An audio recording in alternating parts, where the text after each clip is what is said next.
So മക്കളെ, നമ്മുടെ ജനുവരി ഷിഫ്റ്റിലെ question number 31st ഡേയിലെ 31st ജനുവരിയിൽ നടന്നിട്ടുള്ള ഷിഫ്റ്റ് 2 ക്വസ്റ്റ്യൻ നമ്പർ 8 ആണ് നമ്മൾ ഡിസ്കസ് ചെയ്യാൻ പോകുന്നത്. ക്വസ്റ്റ്യൻ ശ്രദ്ധിക്കുക എല്ലാവരും. Select the option which correct the property. ഇവിടെ കറക്റ്റ് പ്രോപ്പർട്ടി ഉള്ളത് ഏതിനാണ് എന്നാണ് ചോദിച്ചിട്ടുള്ളത്. ഓൾറെഡി നമ്മളത് ക്ലാസ് ചെയ്യുന്ന കാര്യമാണ്. നിങ്ങൾക്കറിയാം NiCO4 എന്ന് പറയുന്ന കോമ്പൗണ്ടിൽ നിങ്ങൾക്ക് ഓൾറെഡി അറിയാം. CO എന്ന് പറയുന്ന കോമ്പൗണ്ട് എന്താണ്? ഒരു സ്ട്രോങ് ഫീൽഡ് ലിഗാൻഡ് ആണ്. എന്താണ് മക്കളെ? ഞാൻ SFL എന്ന് നിങ്ങൾക്ക് ഇവിടെ എഴുതുന്നത്. It is A strong field ligand. That means it will undergo pairing സംഭവിക്കും. അപ്പൊ ഇവിടെ നിക്കൽ ഇവിടെ 0 ആണ് ഓക്സിഡേഷൻ നമ്പർ. നിക്കലിന്റെ ഓക്സിഡേഷൻ നമ്പർ 0 ആണ്.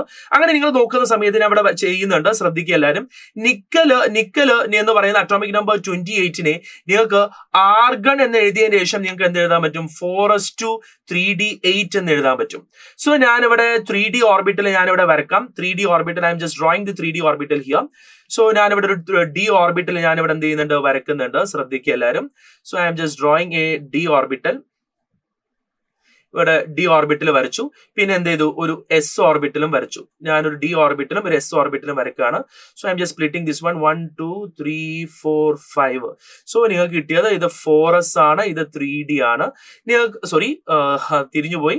നമുക്കിത് 3d ആണ്, മറ്റേത് എന്താണ്? 4s ആണ്. ശ്രദ്ധിക്കുക എല്ലാവരും. This is 3d and this is 4s. 3d8 ആണ് തന്നിട്ടുള്ളത്. 1 2 3 4 5 6 7 8 എന്ന് വരുന്നു. 4s-ൽ 2 വരുന്നു. സ്ട്രോങ് ഫീൽഡ് ലിഗാൻഡിന്റെ പ്രസൻസിൽ അവിടെ പെയറിംഗ് സംഭവിക്കുന്നു. സോ ഇവിടെയുള്ള ഇലക്ട്രോണുകൾ ഒന്ന് ഇങ്ങോട്ടും അടുത്തത് ഇങ്ങോട്ടും എന്ത് ചെയ്യുന്നു? പെയർ ചെയ്യുന്നു. അങ്ങനെ പെയർ ചെയ്ത് കഴിഞ്ഞു കഴിഞ്ഞാൽ കിട്ടുന്ന കോമ്പൗണ്ട് എന്തായിരിക്കും എന്ന് നോക്കാം. So this is 1 2 3 4 5. ഇവിടെ എന്തുണ്ട്? 4s ഓർബിറ്റലും കിടക്കുന്നുണ്ട്. 4s-ൽ ഇലക്ട്രോൺ എല്ലാം കഴിഞ്ഞു. ദിസ് ഈസ് ബിക്കം 1 2 3 4 5 6 7 8 9 10 എല്ലാം പെയർഡ് ആണ്. So there is no unpaired electrons. ഇവിടെ അൺപെയർഡ് ഇലക്ട്രോൺസ് ഇല്ല. അൺപെയർഡ് ഇലക്ട്രോൺസ് ഇല്ലെങ്കിൽ ഇയാൾ എന്തായിരിക്കും എന്ന് നമുക്ക് പറയാൻ പറ്റും? ഡയാമാഗ്നറ്റിക് ആണ് എന്ന് പറയാൻ പറ്റും. So NiCO4 is what?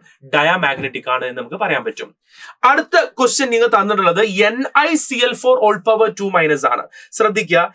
NiCl4 all power 2- എന്നുള്ളതിൽ ക്ലോറിന്റെ ചാർജ് -1, ഇത് എക്സും ആണെങ്കിൽ x -4 is equal to -2, x is equal to -2 + 4 that is equal to +2 എന്ന് പറയുന്ന കോമ്പൗണ്ട് വരുന്നു. നിക്കലിന്റെ ചാർജ് അവിടെ 2+ ആണ്.